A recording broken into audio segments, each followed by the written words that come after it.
Hello guys, welcome back to my channel. My name is Adora. If this is your first time here, please make sure that you subscribe. The button is somewhere here.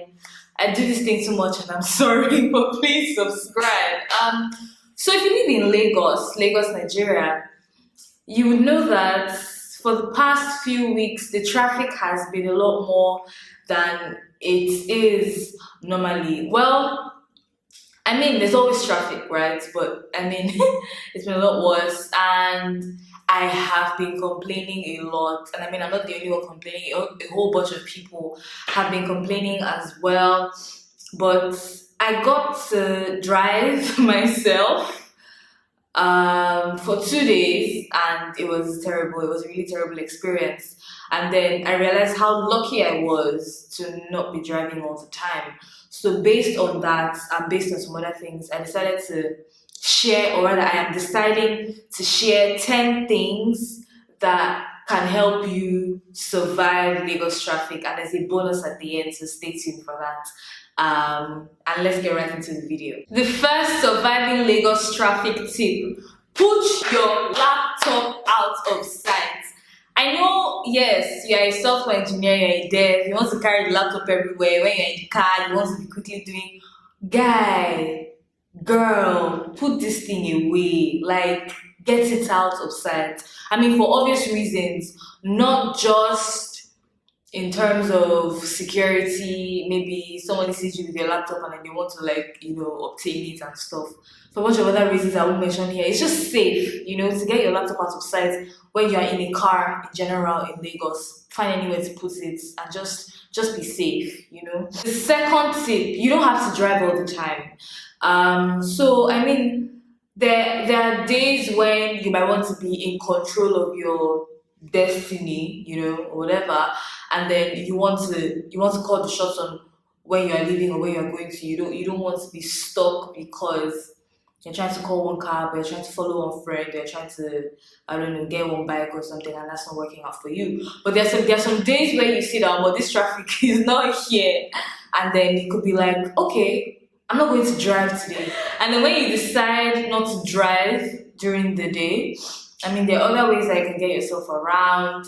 You could take a cab, and if you're not moving alone, right, it would be nice to also take a cab with your crew, take a cab with your team or whoever you're moving with, so that you guys can split the bill. If you think, okay, I don't want to be taking cabs so much because it's expensive or everything or anything like that.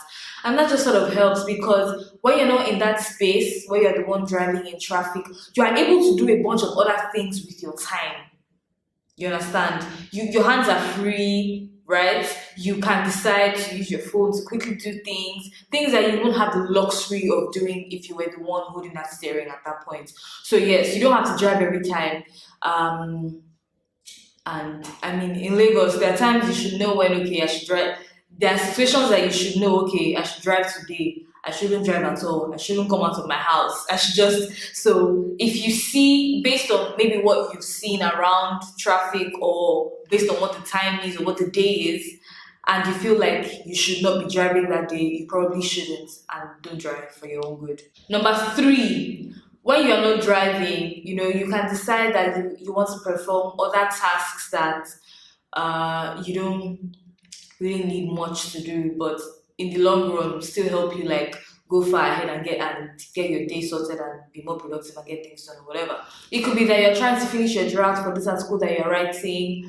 You can use like a notebook app, you understand, to like finish writing that out as well. If you have like a meeting, I mean, you can just simply dial in, you can respond to emails quickly. There are a bunch of things that you can do, when you are in that space. And this number three also ties to the fact that you're not the one on the steering, you're not the one driving. So yeah. Number four: watch tutorials. I mean, if you're not the one driving, also similar to the number three one that I spoke about earlier, if you're not the one driving, you might be in a bus, you might be in a BRT, you might be in an Uber. But the point is, you are not the one on the steering at that point. What can you also do with your time to pass time so that you don't realize that you spent so much time in this traffic and all of that? Watch tutorials, you know, and obviously not those really hands-on coding tutorials where you have to be with your laptops, because I mean, you're not supposed to be with your laptop. You should have obeyed the number one rule and put your laptop away. So watch tutorials, maybe concept videos if you're trying to understand something, maybe like the concept of something, basic fundamentals of something, or just doesn't even have to be a coding video this time. It could be something that you're just trying to learn. You know, you could just simply catch that video, quickly watch it, because I mean now you're pretty much not doing anything, right? So turn that time into productive time and try to learn what maybe you had plans of learning that is easily accessible to you in this point in traffic. It doesn't have to be like watching tutorials like watching tutorials. It could be listening to audiobooks. It could be any form of like all these things that you have to do that maybe help you learn, but at the same time you're doing it to in such a way past time. I remember I was supposed to take a certification exam. I remember the story. This was sometime in 2016. I was supposed to take a certification exam, and I was coming back home on my way home from work, and there was like so much traffic. And the exam was that night. I had scheduled my time. Like it was this kind of exams where you could say the time that you want to take the paper. So I had said I would take the paper at 10 p.m. because of traffic. I just made sure I put it all the way, because at least bad as bad, whatever happens, I should be home at by 10 p.m. at least. So I put it all the way to 10 p.m. And I was supposed to do like a revision or something, but I was hoping that maybe I'll get home early-ish, like, you know, maybe 8 p.m. and I could be able to revise for a few minutes before I rest and then take the test. But I was still in traffic at like 8:30, a few minutes to 9. I was already panicking. I brought out my phone, right? And I sort of started listening to things like my revisions, you know, listening. Well, I wasn't watching the videos because I was trying to at the same time hide my phone because it was getting dark. So I was listening to the videos, and that sort of helped me, because when I got home, if I had got home the time that I actually got home, I wouldn't have had time to prepare for the test, and I don't know what would have happened after that. So this is something I'm telling you because it's something I've actually done before, and it works because I think it works for me. So yeah. Number 5, get a traffic body. This thing is very important. Body like B-U-D-D-Y, body like friend. You need even B-U-D-Y, to be honest, a human being, a person, right? You need somebody to, and this could be whether you're the one driving, whether you're not the one driving, whether you are in a bus, in a keke, in a BRT, in an Uber, your own car, wherever you are, get a traffic body, you know? Pick up that phone. Man, and this is why AirPods are important, or all these AirPods. I don't say AirPods because these are like Apple, and like wireless earpiece is important, because you can just like stick them in your ear and then just be having conversations for like 3 hours with different people. Maybe one person is tired of you, call another person. Or if maybe you know that there's another friend of yours in traffic, maybe in a different car or even going to a different place, you can try to call the person as well, and you guys can be talking or gisting or catching up on stuff. Why is this? Sometimes Lagos traffic, although I'm trying so hard not to speak Igbo right now. Lagos traffic will do something to you. Like, you will just be angry, you understand? But when you have that one person that you're talking to, right? Someone that's listening to you, someone that you're gisting with, you know, updates, just trying to talk shit so that you feel like, okay, this person is here, and it could just help, you know, reduce the frustration and all of that. So it's important to have somebody. It could be physically, it could be virtually. So if your traffic buddy is someone that is right beside you doing traffic, that's amazing. If the person is on the other end of the world, that's also fine. The point is you are having a conversation with somebody, and that's helping you not feel as bad as you would have felt if you were alone driving for a long ass time, or if you're in a load sitting in a car with an Uber driver or in a bus with someone you don't know or in a keke with crazy people or whatever for a long time. So having this conversation could also help. At the same time, you don't want to be having some kind of conversation. This mostly works well when you're in a private car, be it Uber, Bolt, your own car. You can't be in BRT. Imagine, I don't know how many sitters, I don't know BRTs, but just imagine a BRT can contain like 50 people now. And then all of you, 50 of you are in the same car. 50 of you are having different conversations with different people. I don't know, it might be even hard to hear yourself because of a lot of weird things that will be going on. So this advice is particular to people in private cars. So I wanted to just put that out there as well so that you know. Okay, so number 6 is in 2 parts. So you either listen to like a really good traffic radio station, right? Or you have a really nice playlist. I mean, when you are in a public car, public bus, any form of public transport, the kind of jams, the kind of music or the content that you might that might be made available to you might not necessarily be what you enjoy. So in that case, it would be nice if maybe in your free time, try to curate like a traffic, playlist, when you go out. These are the songs that you vibe with, keep you in check and all of that. Or you could have your playlist, and then when you're like a private car or an Uber or a Bolt, or at least in a more confined, a private space, you can have the radio option where you can change to like a really good traffic radio station and follow the gist, follow the music and all these things. They also help you a lot in that space when you're in traffic for like really long hours. Number 7, I would say, is to have different routes and track them. For example, if you're going, I'll give an example. If you have to go from maybe VI to Airport Road, this is actually my route. I'm very terrible at giving random scenarios. I always have to tie it down to something that I'm familiar with or something that's relatable. So, for example, me, I would have to, go travel from it's travel because the journey is long. You find out that you're spending longer hours within Lagos as opposed to if you were at the border of Lagos and you had to do a road trip from Lagos to like Asaba. You spend more time within Lagos. You go to Asaba and then maybe even have lunch, take a shower before you reach your house to Lagos. So yeah, it's travel. So if I have to move from like VI to airport, I might want to try a different route because I'm sure that if I try to put it on the map, it would give me the straight, direct route, maybe to pass the normal third mainland, to pass Oshodi, to pass all of that.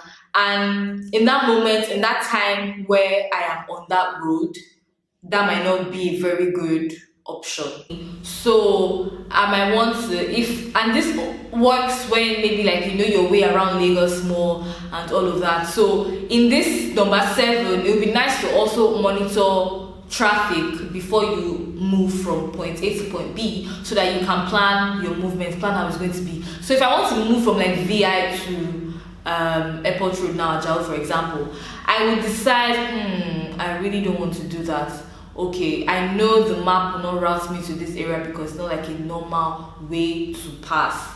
So let me try and do the map to do VI to Ikorodu Road, for example. Let me see what that's like. That's good, great. Because sometimes you always know that, random guess here, sometimes you always know that Ikorodu Road to the airport is never as bad as Oshodi to Ajao Estate in itself. So you might want to go through Ikorodu Road, through the airport, and then come down to Ajao because you feel like that's a better route. So basically, you would want to set your map to just show you directions and show you how long you will get to this place. And if you see that it's actually an optimal route as opposed to the one that you would have passed, because it's not like the normal straightforward thing. So it might not have been the case. So it might not have been the case that you would actually be redirected to that route. I mean, this is what Lagos traffic is making us become, but this actually does help, right? So you find out that when you get from VI to Ikorodu Road, it's a very seamless drive from Ikorodu Road to the house or whatever, and it's better if you had taken the direct route through Oshodi to Ajao. So breaking down your routes in this manner could also help you sometimes, but it doesn't work every time. But times that it works, I would advise you to take that option, because it could really be something. Number 8, leave home at the right time. And people often mistaking this for leaving home early. There are some times that leaving early isn't a guarantee that you escape traffic. There are some times that even when you leave early, that's when you enter the traffic. I'll give you an example. If somebody had to leave the island to the mainland from work at like 5:36, don't expect to get home early, right? Because it's already rush hour. Avoid peak hours as much as you can. But if you had to leave, okay, I missed the 5 o'clock, I missed the 6 o'clock, let me try and leave the island at 9:30. That could be a lot better for you, right? That's not early. So sometimes leaving early isn't a guarantee that you get to your destination and you will not see traffic. The truth is, if you leave the island at like 5:30 to get to the mainland, you probably get into the mainland at like 8:39. If you leave the island at 9:30, you probably get to the mainland at 10:30. Apart from what's been going on recently with the roads even being bad regardless of the time, but let's hope that this recent development will go away in time. And if it does, this advice actually still stands. You can leave the island at 9:30 and then get home in less than an hour or in an hour. Because except you're working remotely and stuff, a bunch of Nigerian offices is either 9 to 5 or 8:30 to 5:30. So at that time, you are leaving at peak hours, and that's a problem. So if this method, this framework can work for you, I really recommend that you try it sometime and see how it goes and see how it works for you. Number 9, have a power bank. Because sometimes you're not in your car that has a car charger, you're not in an Uber that has a car charger. Sometimes you're even in an Uber or a boat and there's no car charger inside. And you need your phone to keep you sane in traffic. To be honest, you need to watch social media skits. You need to take all of these tutorials that you can quickly take. You need to respond to emails. You need to have phone calls with that traffic body that keeps you in check and keeps you insane. So you need to have a phone that has power, right? That the battery level is at least to a reasonable length or a reasonable length. So what would you do then? Always make sure that you have a way to keep your battery at least sufficient enough for that trip, right? This could mean taking power banks necessary, there'll be car chargers available, just so that you might, all these things that I'm saying that have to do with using your phone, you will be able to, use that phone, because the phone will be alive and not dead. Number 10, security. For security purposes, like I said first, the first thing I said was to put your laptop away for security reasons. And now I am saying, lock your car, take up your windows. If it's getting dark and you have dash cam, ejo, edaku, I don't know how they used to say it. Biko, ejo, edaku. Any other one, sha, is I'm begging you, remove it, right? Take it out, because it could attract all these weird, I don't want to use a bad word, all these weird people, I could attract them to you, and that might not be good for you. Remember that this is November now, December is coming, and everybody is trying to get money so that they can go to their villages and show off during Christmas. Let them not do it on your head. So just try to get these things out of the way, so that you can have a peaceful drive, a seamless drive. Wind up your windows, lock your cars, take all these things that could attract people away from you, and just make sure everything is clean and in check. Yeah. Okay. And now I'm giving you my top 10 tips that could help you as a software engineer be able to stay sane in traffic and also kind of stay productive in traffic. Now to the bonus thing I talked about, which is Okada. I don't know why I even skipped that, but because trying to put in Okada into one of these things I was saying wouldn't have made the message the way I wanted it to be, so I decided to make it a bonus point. You see, if you're in a bike, you don't need to have any phone call with anybody. You don't need to try and take a tutorial course, because you get to your house in 10 minutes. And when you do, you have time to do a bunch of things. However, I would like to state that bikes are not safe in all areas. Like, I would not advise someone to be on a bike on Third Mainland Bridge. I don't think that's safe in my opinion, right? I mean, it's my opinion, and you have yours. So this is just me trying to give off advice and stuff. But any opportunity where you can use a bike, where it's either a short distance or it's not really a busy place, and it's also a safe area, the road is not too bad, so you will not be jumping with the bike up and down and the bike cannot mistakenly fall, it's something I would advise you to do. Take a bike. It can get you where you want to go faster. You are not stressing yourself, you're not driving. Bikes are cheap. Like, there are a bunch of really good things about them, right? So if you have an opportunity to take a bike sometimes, I mean, why not? Thank you for watching this video till the end. I hope you enjoyed it, and I hope you learned a few things. If you like this video, please make sure that you give it a thumbs up. Don't forget to subscribe here, and I will see you in my next video. Bye.